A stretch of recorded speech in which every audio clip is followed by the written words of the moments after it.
Hey there, I'm Jessica Rucroft, and welcome to this video all about what is your IBS subtype. We're going to talk about IBS, the diagnosis, the subtypes, and even throw in a little SIBO. So let's get started. I'm a registered dietitian and I practice in Irritable Bowel Syndrome, SIBO, and disorders of the gut-brain interaction. So let's get started with what is IBS. So, first of all, IBS is no longer thought of as a diagnosis of exclusion, meaning when all the tests come back negative, you get slapped with an IBS diagnosis. Now, IBS is actually recategorized as a disorder of the gut brain interaction. First, your doctor needs to rule out other explanations for your digestive symptoms, like lower abdominal pain, altered bowel habits, bloating, excessive gas, distension. So, ensure these tests have been looked after, and if not, feel free to screenshot this slide and take it to your doctor. You really want a full blood examination. You want to look for inflammation in your blood, that's C-reactive protein, inflammation in your stool, that's fecal calprotectin, nutritional markers, say you're very anemic and you're not responding to iron supplementation, that could be red flag for celiac disease. You want to be screened for celiac disease, that's a blood test called a TTG, and you must make sure that you're eating gluten at the time of the test at a specific amount before you go in for that test, or else you're going to come back with a potential false negative even if you may have underlying celiac disease, so very important. Also, they're going to look for any red flags, family history of colorectal cancer and other digestive cancers, and they may or may not send you for a colonoscopy or endoscopy, depending on your age, and again, other red flag features, blood in the stool, and so forth. So first, testing, adequate testing.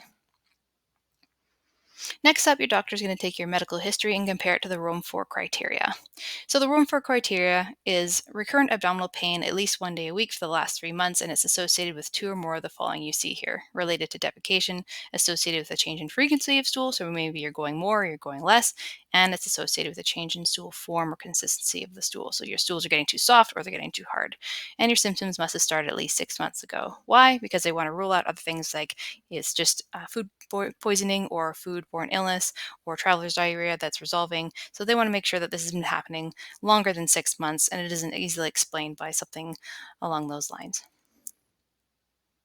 Third up, and this is the step that's often missed but can be critical in your quality of care. If you are diagnosed with IBS and you match all that criteria, please ensure that your doctor assigns you one of the 4 subtypes of IBS. They are constipation, diarrhea, mixed, and unclassified. They're based on your primary bowel habit when things are abnormal. Let's look into that.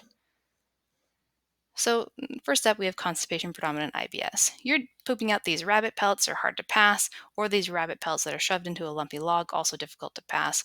And this is happening to you more than 25% of the time. Your poops are looking like these ones and twos, and less than 25% of the time, you're experiencing any sort of diarrhea. Next up, we have diarrhea-predominant IBS. This is my subtype. More than 25% of the time, your poops are these type 6s and 7s, these fluffy pieces with ragged edges, a mushy stool, or watery, no solid pieces, entirely liquid, and can be urgent. And less than 25% of the time, you experience the other stool types, 1s and 2s, that are more constipation. What about type 5s, you ask? Well, technically, these aren't considered diarrhea. Type 5s may be thought of as trending towards diarrhea or possibly indicate a lack of particular fibers in the diet.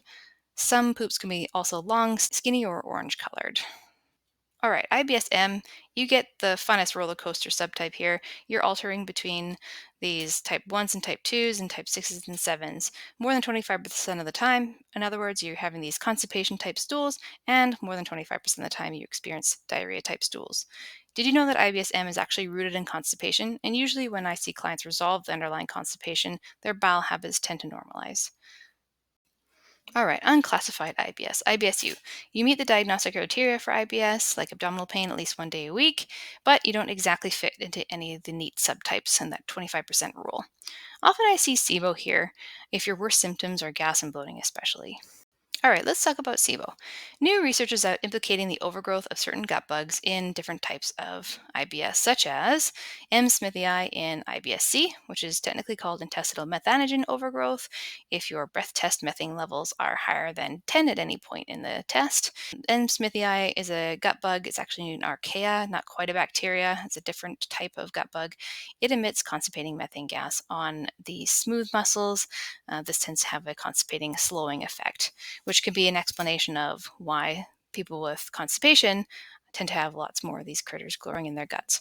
And then we see Fusobacterium and Desulfovibrio and IBS-D. These gut bugs create hydrogen sulfide gas. And we know that hydrogen sulfide gas in high enough amounts can contribute to diarrhea. E. coli and Klebsiella, these are gut bugs that are implicated in SIBO. They make hydrogen gas, which is used by the first two groups of gut bugs in order to make their respective gases. So while they're not subtype specific, they can be implicated in gut dysbiosis in general. Here are some of the estimated stats on the percentage of IBS subtypes affected. So IBS-C, we have about half have intestinal methanogen overgrowth and about 30% with small intestinal bacterial overgrowth. And IBS-D, we see about half with SIBO, and we're unclear as to how much hydrogen sulfide SIBO or hydrogen sulfide overgrowth is going on here because we don't have an established breath test cutoff measuring hydrogen sulfide gas at the time of this recording. It's estimated to be about 3 parts per million. And IBS-M, we have 24% with IMO and about 25% with SIBO. So about the same. Okay, so what's the main point of SIBO dysbiosis versus IBS? So not all IBS subtypes, as you saw on the previous slide, have SIBO or IMO or ISO as the main driver of their symptoms, although it's a really common additional layer. We always need to be on the watch out for it. IBS is classified as a disorder of the gut-brain interaction, so addressing the gut-brain interaction before a potential dysbiosis may actually yield a greater chance of reducing symptoms long-term. Why do I say this? What evidence do I have of this? Well, we've got a little bit of evidence. So, one study suggests that the rise in the breath gases, so the amount of gas in someone's gut, didn't necessarily correlate to the amount of pain and discomfort someone was experiencing. So, this kind of points to that pain and symptoms may be more related to the patient's gut brain interaction. And then also, we know that antibiotic therapy is not always effective at clearing out one's SIBO, or intestinal methanogen overgrowth, or intestinal sulfide overgrowth. Again, speaking to the point of the gut brain interaction being very implicated in the pain and symptoms of someone. Not discounting SIBO at all, but we know that IBS is a DGBI, and a lot of focus can be turned to this as opposed to SIBO. So, in a nutshell, get to the point and land the plane already, Jess. All right, I will. A proper assessment and IBS diagnosis by your doctor is important. It rules out all the nasty stuff that could actually really be dangerous for you left undiagnosed. And including your subtype based on stool form is really important for your care. Not all IBS info out there is relevant to your subtype. What may be a tool for one subtype may be a trigger for another subtype. So I have an example of coffee for IBS. C is considered a tool because it can help your gut get moving. It's a sluggish gut, it needs help. And IBS-C might also do well with large salads. However, these can be triggers for IBS-D. Gut dysbiosis is common in IBS, and different subtypes need to be aware of their brand of subtype because it might be linked to a specific type of dysbiosis like intestinal methanogen overgrowth, SIBO, and or ISO. But IBS is a DGBI, a disorder of the gut-brain interaction. Pain and symptoms may not be related to the amount of gas someone produces. It may be more related of the alteration in someone's gut-brain interaction. Addressing that gut-brain interaction is more likely, based on research, to bring about long-term relief. All right. I hope you enjoyed this video. Make sure to subscribe, head to my website, and download a free mini guide for your subtype of IBS and a lot more info. Take care.